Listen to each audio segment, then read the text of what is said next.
में स्वागत आपका। मैं हूं योगेंद्र। आप देख रहे हैं खास खबर। खास खबर में आप सभी को रोहिणी और मकर संक्रांति की बहुत बहुत शुभकामनाएं। और हमारा मुद्दा भी वही है, मकर संक्रांति के महत्व, दान पुण्य का क्या महत्व है, उसमें काले तिल का महत्व अलग से बताया जाता है, और क्या कुछ अलग अलग तरह की किंवदंतियां हैं इसको लेकर विशेष स्नान का क्या महत्व है, तमाम पहलों को लेकर के छोटी काशी यानी कि किंग सिटी जयपुर से हमारे साथ जाने माने ज्योतिषाचार्य जुड़े हुए हैं। प्रोफेसर डॉक्टर विनोद शास्त्री साहब हमारे साथ हैं, डॉक्टर अमित व्यास साहब हमारे साथ हैं, पुरुषोत्तम गौड़ साहब हमारे साथ में हैं। सभी का स्वागत है। शास्त्री साहब, आपके पास में आना चाहूंगा। मकर संक्रांति का बड़ा महत्व होता है और पूरे देश भर में, साउथ की बात करें तो अलग नाम से मनाया जाता है, लेकिन ये बात जरूर है कि इसके आसपास एक बड़े पर्व के रूप में मनाया जाता है। कहीं स्नान का महत्व है, कहीं दान पुण्य का महत्व है, कहीं पे अपने अपने तरह से मनाया जाता है। हिंदी भाषी बेल्ट की अगर हम बात करें तो यहाँ स्नान का भी महत्व है, दान पुण्य का भी महत्व है, और पतंगबाजी एक उत्साह में चार चांद लगाती है। लेकिन बात दान पुण्य और इसका जो पौराणिक महत्व है उसकी हम करें, क्या महत्व मकर संक्रांति का?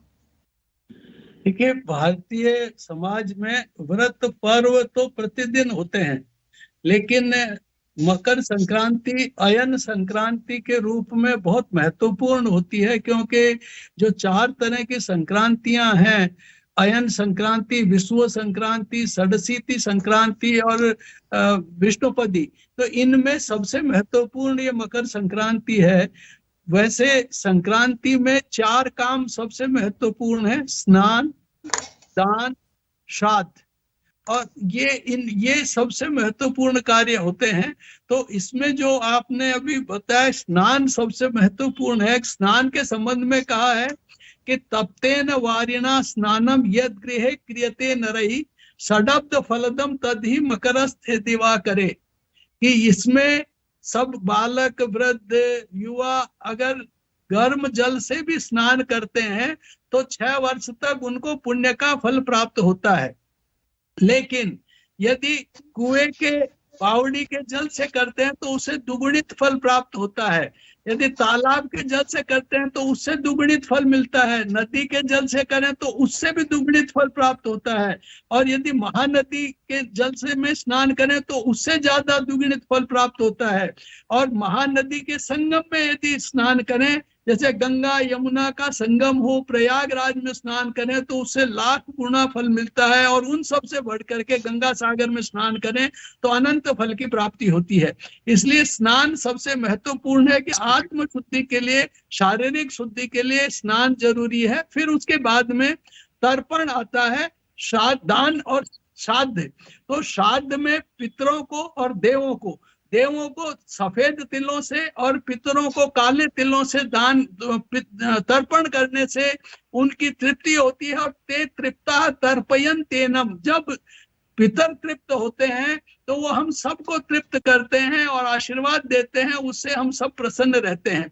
तीसरी चीज आती है दान।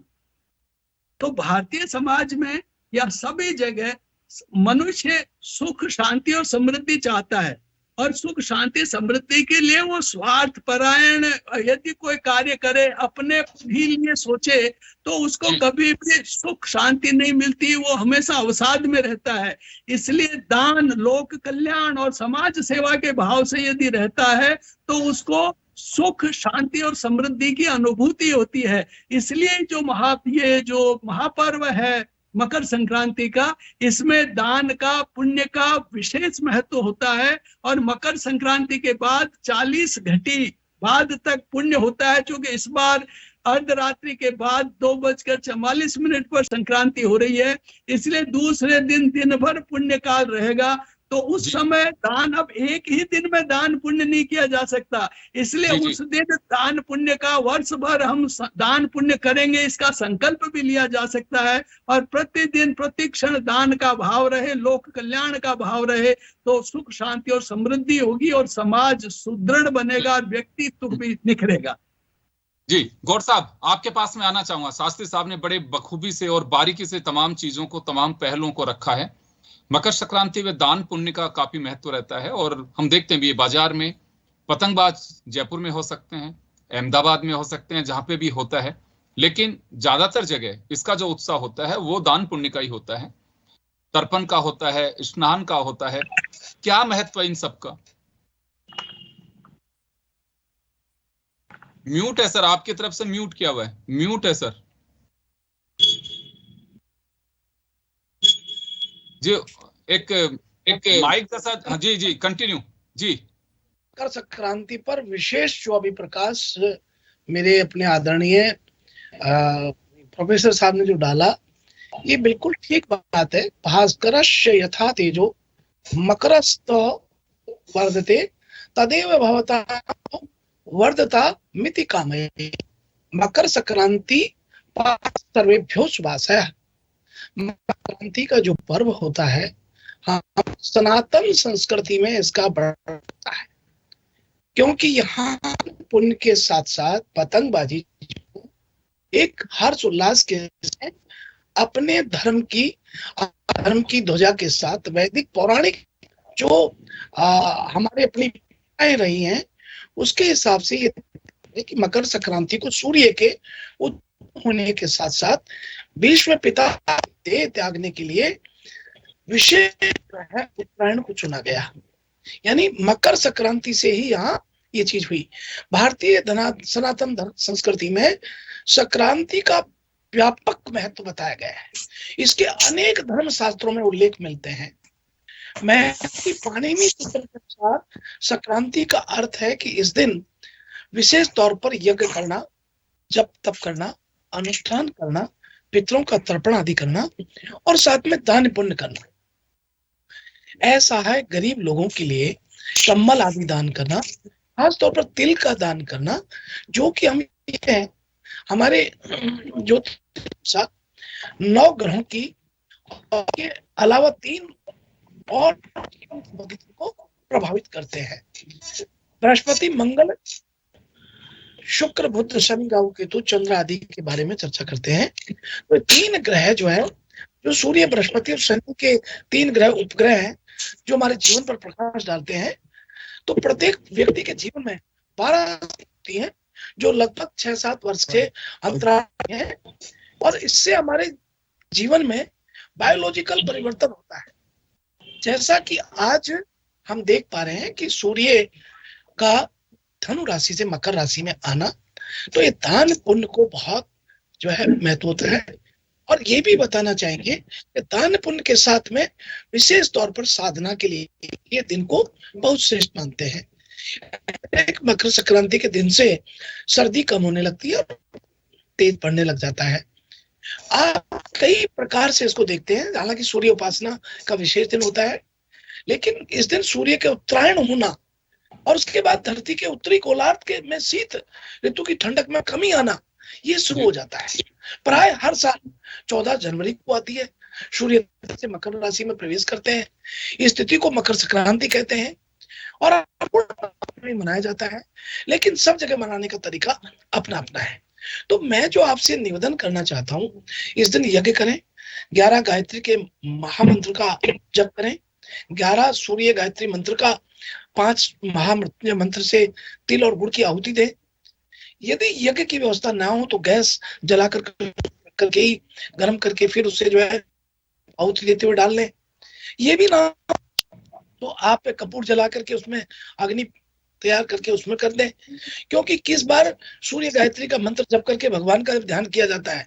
तो ये बहुत छोटी छोटी बातें हैं, लेकिन जीवन में आमूल चूल परिवर्तन। और साथ में एक बात और कहना चाहूंगा, शुभ घड़ी, शुभ लगन, शुभ मुहूर्त का अपना प्रभाव होता है। जिस दिन सब हमें सहयोग मिलता है, उस दिन जब हम ये करते हैं तो उसका प्रभाव अलग होता है। मकर संक्रांति के दिन पीला या श्वेत वस्त्र जरूर पहनना चाहिए। आहार में पहला नाश्ता दिन में तिल गुड़ का लेना चाहिए। घर में खिचड़ी चावल, उड़द की दाल बना करके भोजन करना चाहिए। अत्यधिक भोजन बांटना भी चाहिए। यानी इसमें खास तौर पर जो सूर्य गायत्री मंत्र है, जैसा कि सब जानते हैं, और भास्कराय विद्महे दिवाकराय धीमहि तन्नो सूर्यो प्रचोदयात्, गायत्री महामंत्र की है ओम भूर्भुवः स्वः तत्सवितुर्वरेण्यं भर्गो देवस्य धीमहि प्रचोदयात्। महामृत्युंजय ओम बकम इजामे सुगंधिम पुष्टिवर्धनम उर्वनात् मृत्युम मुक्षिमामृतात्। तो ऐसे जो मंत्र हैं इनका मतलब आहुति करें, और विशेष तौर पर अपने आप को अपने परिवार में अति विनम्रता के साथ जीवन को जीने के लिए सबको सम्मान देते हुए, आदर देते हुए, और इस पर्व का हर्ष उल्लास से अपना करें। पर्व का दान पुण्य का 15 तारीख को बिल्कुल लौट रहा हूँ आपके पास में। तो चलिए, दान पुण्य का बड़ा महत्व होता है। इस बार मैं अक्सर देखता हूँ कई बार कि 14 को मकर संक्रांति है, 15 को है। अमित व्यास साहब से मैं जानना चाहूंगा कि लोग इस भ्रम में हैं कि 14 को दान पुण्य किया जाए या 15 को किया जाए, या दोनों दिन कर सकते हैं, या चॉइस है। जैसे शास्त्री साहब ने बड़ी अच्छी बात कही कि अगर आप उस दिन नहीं भी कर पा रहे हैं तो आप उसको लेकर के एक वो ले सकते हैं, प्रण ले सकते हैं कि हाँ मुझे करना है, ये साल भर में दान पुण्य करना है। उसका एक संकल्प लिया जा सकता है, माफ करिएगा, संकल्प ले सकते हैं। तो क्या लगता है सर, 14 को भी दान पुण्य किया जा सकता है, 15 को भी किया जा सकता है, या केवल 15 को ही कर सकते हैं? देखिए, ऐसा है कि जैसा कि प्रोफेसर साहब ने बताया और हमारे दूसरे बड़े भाई साहब ने बताया, देखिए सीधी सी बात यह है कि हमारा जो हिंदू धर्म है उसमें एक लोचशीलता का गुण पाया जाता है, और एक उसका बहुत बड़ा कारण है कि हम लोग अपने धर्म को या हमारे सनातन धर्म को, हमारे रीति रिवाजों को निभाने के लिए हम कहीं ना कहीं मानसिक रूप से और भावनात्मक रूप से जुड़ते हैं।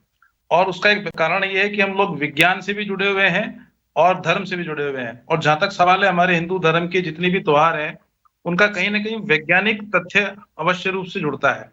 देखिए, कर्क संक्रांति और मकर संक्रांति, ये दो संक्रांतियां हमारे हिंदू धर्म के लिए बहुत महत्वपूर्ण मानी जाती हैं। और ऐसी स्थिति में मकर संक्रांति का महत्व हमारे हिंदुस्तान में इसलिए भी है क्योंकि हमारा हिंदुस्तान जो है वो उत्तरी गोलार्ध में स्थित है, और जब सूर्य मकर राशि में आते हैं तो निश्चित रूप से सूर्य जो है वो दक्षिणायन से उत्तरायण की ओर चल जाते हैं, जिसके परिणाम स्वरूप क्या है कि शीत का प्रकोप जो है धीरे धीरे कम होने लग जाता है। तो ऐसी स्थिति में जब कोई भी प्राकृतिक परिवर्तन होता है और वो प्राकृतिक परिवर्तन कहीं ना कहीं मनुष्य के जीवन पर अच्छा और बुरा दोनों ही प्रकार के प्रभाव डालता है, तो हमारे जीवन में सुख रहे और दुखों में कमी आए, उसके लिए कुछ शास्त्रों में कुछ ऐसे नियम बनाए गए हैं जिनका पालन करने से जहां हम अपने शारीरिक कष्टों को दूर कर सकते हैं, वहीं दूसरी ओर अपनी धार्मिक मान्यताओं को बड़े आसानी से निभा सकते हैं। जैसा कि अभी पूर्व वक्ताओं ने बताया, देखिए मेरा ऐसा मानना है कि कोई भी पर्व अगर हम मनाते हैं तो अगर अकेले पर्व मनाएंगे तो निश्चित रूप से हम उसका अकेला ही लाभ उठा पाएंगे, लेकिन अगर सामूहिक रूप से किसी भी प्रोग्राम को या आयोजन को करते हैं तो उसका लाभ हमारे समाज को मिलता है और हमारे हिंदुस्तान में रहने वाले सभी लोगों को मिलता है। देखिए, मकर संक्रांति का जो पर्व है वो निश्चित रूप से दान पुण्य से तो जुड़ा हुआ है, लेकिन मेरा ऐसा मानना है कि जब शारीरिक कोई भी परिवर्तन होना है तो उसमें सूर्य का बहुत बड़ा योगदान होता है।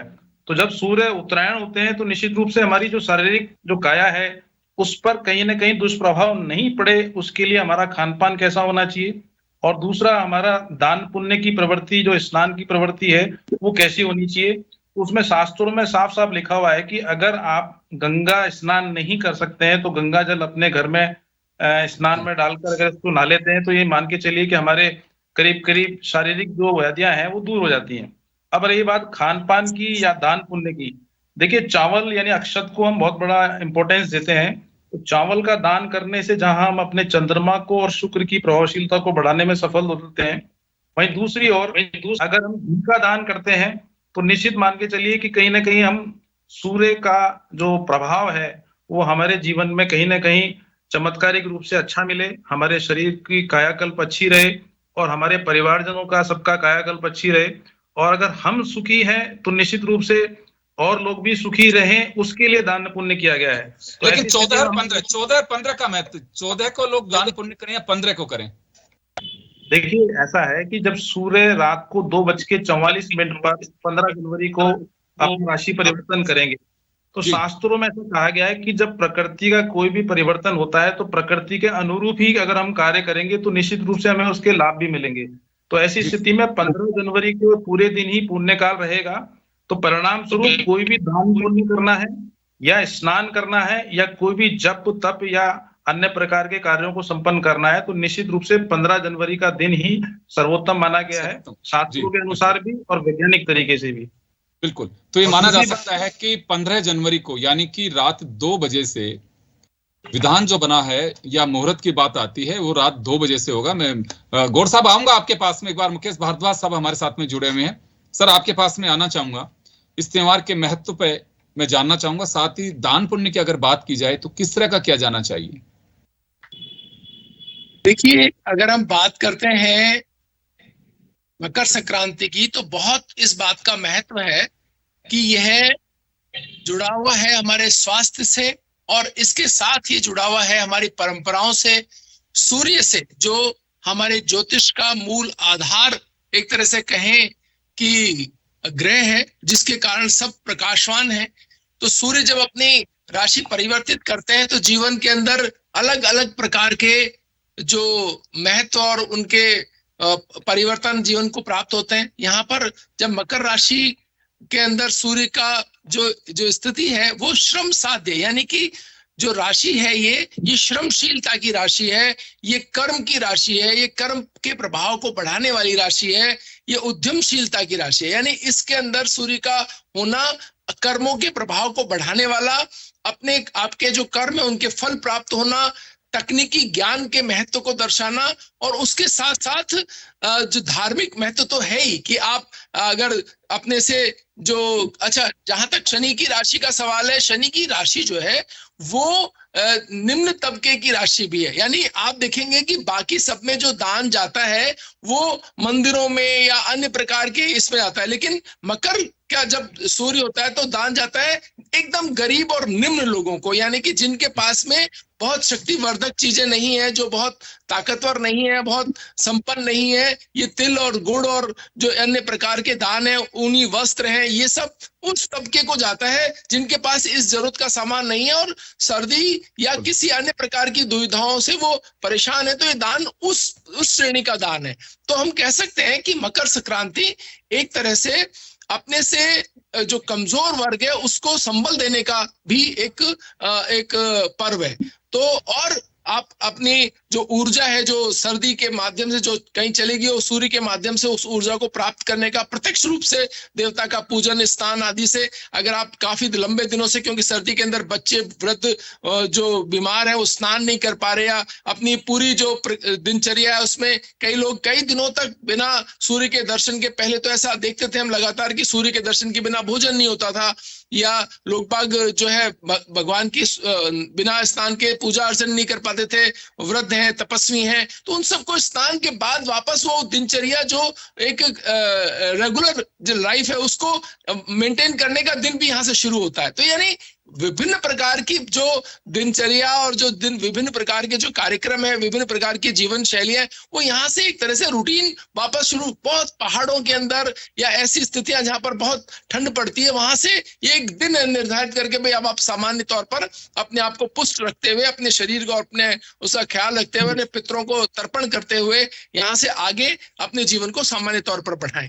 इस तरह से भी इसको देखा जाना चाहिए। जी बिल्कुल, कई महत्व इसके बताए जा रहे हैं और निश्चित रूप से जो इसमें भरोसा करते हैं, सबसे बड़ी बात होती है आस्था की, और आस्था का ज्वार तभी पड़ता है जब आपके मन में उस बात के भाव होने चाहिए।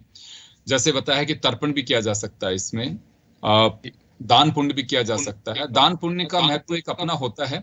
मैं शास्त्री साहब के पास में जाना चाहूंगा। सर, हर बार कुछ ना कुछ होता है कि वर्षों बाद ऐसा योग बन रहा है, कई सालों बाद ऐसा बन रहा है। इस बार तो ऐसा नहीं है कि मकर संक्रांति को कुछ खास रूप से देखा जाना चाहिए?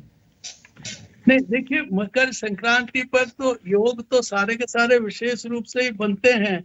इस बार भी जैसे रविवार को आ रही है तो घोड़ा नाम की संक्रांति है जो शूद्रों के लिए ठीक नहीं है। तीसरे पहर में आ रही है जो कलाकारों के लिए प्राय ठीक नहीं रहती है। विष्टिकरण में होने के कारण इसका वाहन घोड़ा है और उपवाहन सिंह है। तो वैसे पर होता क्या है, जैसे आपने जो पहले एक प्रश्न किया था, पुण्य 14 को करें 15 को, होता क्या है कि जो संक्रांति है हमारे अयनांश है वो 15 विकला प्रतिवर्ष बढ़ता है, और इसीलिए सन 2085 में 1 जनवरी को मकर संक्रांति आती थी, और ये ऐसे 50 विकला बढ़ते बढ़ते 12 जनवरी को स्वामी विवेकानंद जी का जन्म था मकर संक्रांति के दिन 150 साल पहले। और अब ये जो संक्रामक काल चल रहा है जिसमें 14 और 15 को, जैसे इस साल 15 को संक्रांति है, अगले साल 14 को संक्रांति होगी, फिर 15, 14, ये 20 साल तक 14, 15 चलेगी, उसके बाद कंटिन्यू 15 तारीख को ही मकर संक्रांति आएगी 70 साल तक, और उसके बाद में फिर 15, 16 के बीच में संक्रांति होगी और फिर 16 तारीख को मकर संक्रांति होने लग जाएगी। तो अभी क्या होता है, जब संक्रांति होती है उसके 40 घंटे बाद तक, चूंकि अर्धरात्रि के बाद 2:44 पर है, इसलिए पुण्यकाल 15 तारीख को होगा।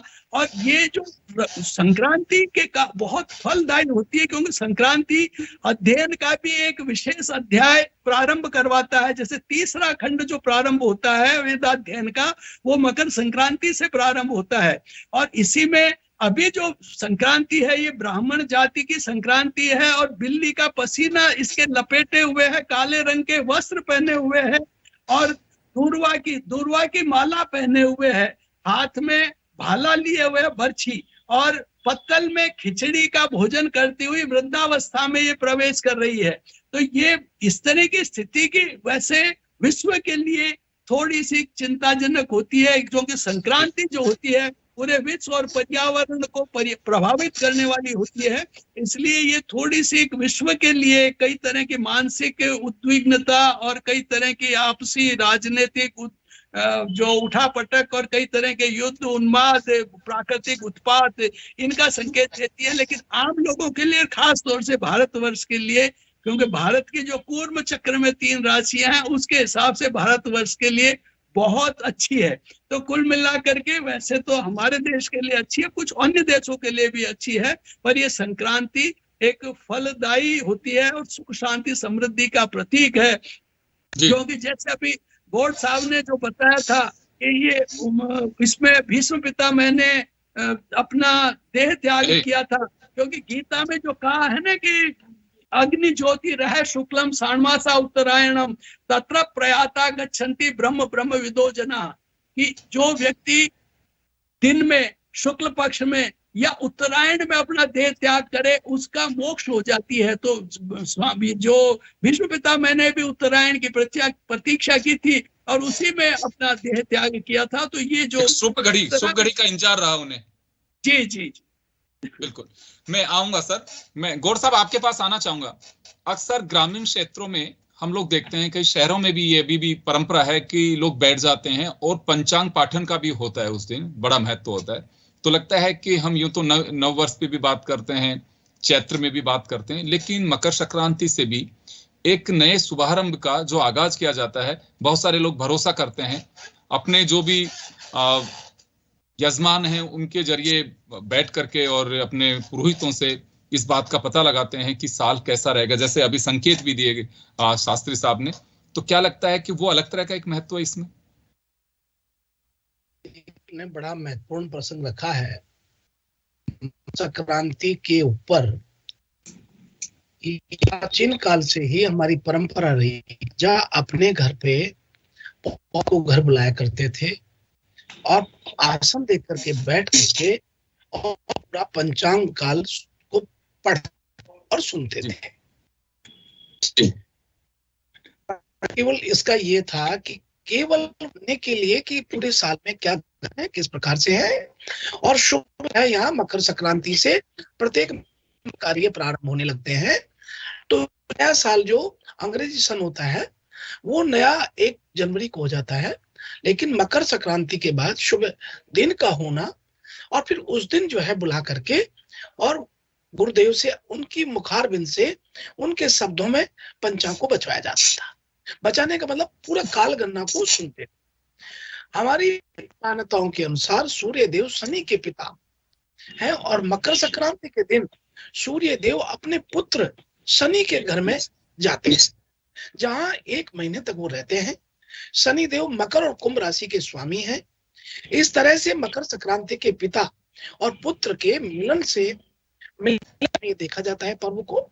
वहीं एक दूसरे की हम बात करें तो देखिए, मकर संक्रांति के दिन भगवान विष्णु ने असुरों के आतंक से पृथ्वी लोक के वासियों को मुक्त कराने के लिए असुरों को मार कर उनके सिरों को काट करके, आपको ध्यान हो तो मदरा पर्वत पर गाड़ दिया था।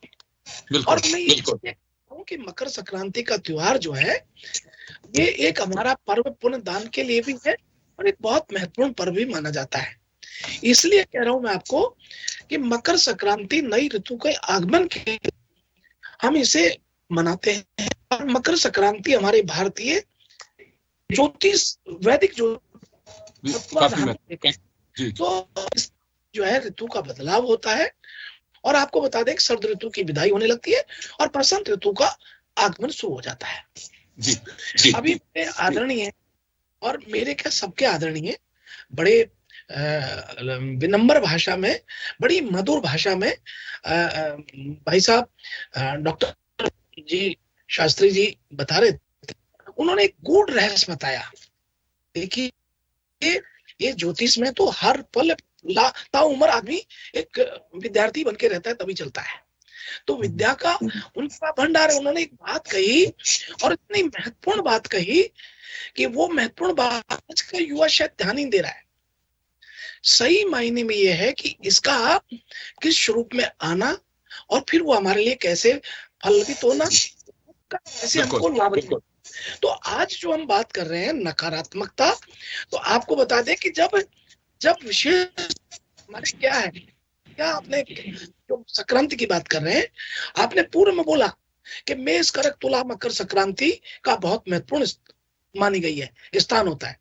जब धनु राशि से निकल करके मकर राशि में प्रवेश करते हैं तो मकर संक्रांति, लेकिन सूर्य मकर रेखा से उत्तरी रेखा की ओर जाने पर उत्तरायण का शुभारंभ हो जाता है।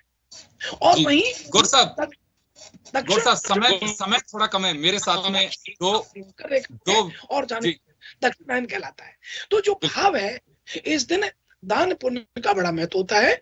वे दश निर्मलम चक्षुरोति शास्त्रम कलमखम वैनैत दखलम। दान पुण्य करने के साथ वेद हमारे चक्षु हैं, शास्त्र हमारी एक तरीके से संचारद है।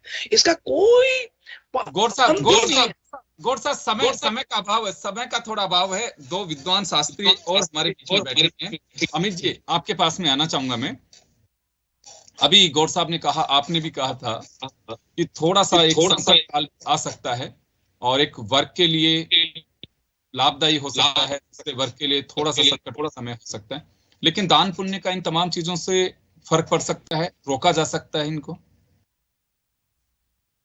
देखिए एक कहावत है कि अगर आप अपना स्वास्थ्य सही रखना चाहते हो तो दूसरे का स्वास्थ्य भी सही रखना जरूरी है।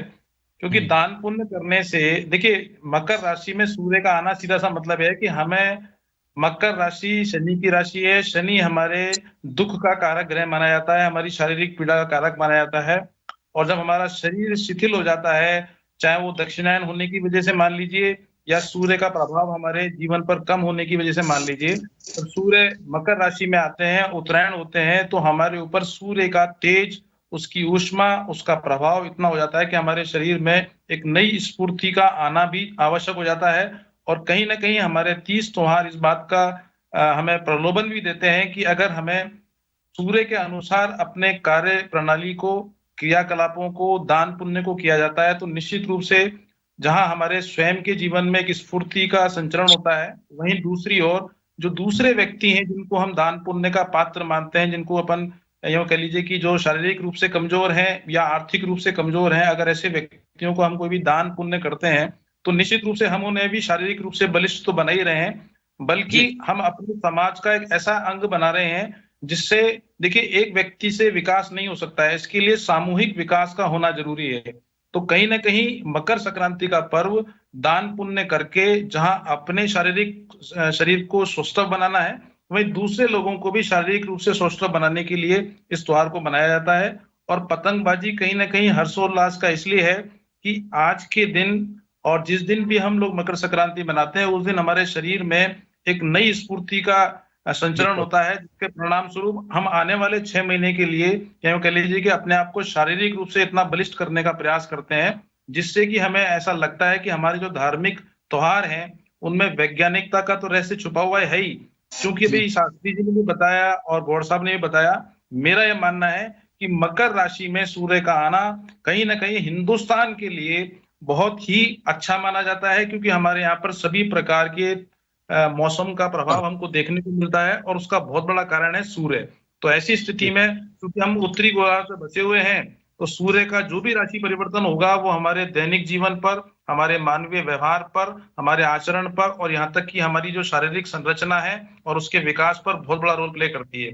तो ऐसी स्थिति में बच्चों की 22 जनवरी को राम राज्य की जो कल्पना हम लोग करते आ रहे थे, तो 2024 का जो वर्ष है वो कहीं ना कहीं राशियों के सूर्य का तो अगर राशि परिवर्तन है ही, लेकिन सर अमित जी समय हमारा हो चुका है। मैं 30 सेकंड एक बार मुकेश भारद्वाज साहब के पास में जाना चाहूंगा, क्योंकि ऑलरेडी हम 2 मिनट ऊपर जा चुके हैं।